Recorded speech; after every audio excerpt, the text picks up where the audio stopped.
სასწავლებელზე რომ მითხრათ რა ეტაპზე ეს და რა საფიქრო გაშერებული მაპატკეთ ელემენტარული ანალიზაციაც არ არის გაკეთებული რომ ის ბინძური გამოდეშა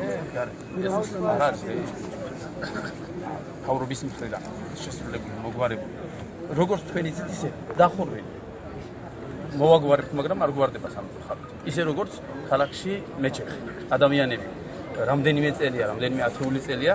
ქუჩაში ლოცულობს ხარიშხალში დარში აუდარში სიცივეში სიცხეში ესეც მოგვარებადია მოგვარდეს უნდა მაგრამ არ გვარდება იგივეა საზაფლაო საქმეს მესამე ის არის ჩემ თუ ვერ ევზარდე თუ ვერ ვილოცები ცხოვრე ისე როგორც ისლამი ქადაგობს ალლაჰი მიბრძანებს როგორ უნდა დამოკრძალო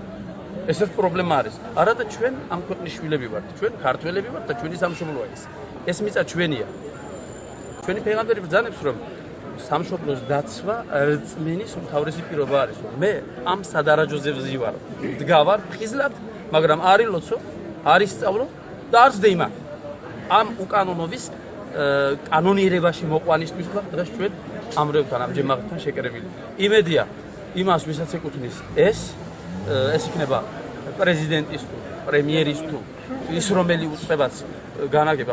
ამ საქმეს მიიღებს ყურად ამ ადამიანების ამ მორწმუნე ადამიანების თხოვნას და ალბათ მოგვიგვარდება აღზრდის სასწავლებლის პრობლემაც სალოცავის და სამარხისაც საქართველოს ჩვენია გაგახაროთ მე კარგად გავხსნით სახელი გვარდიხარ ახმედ კახაძე მადლობა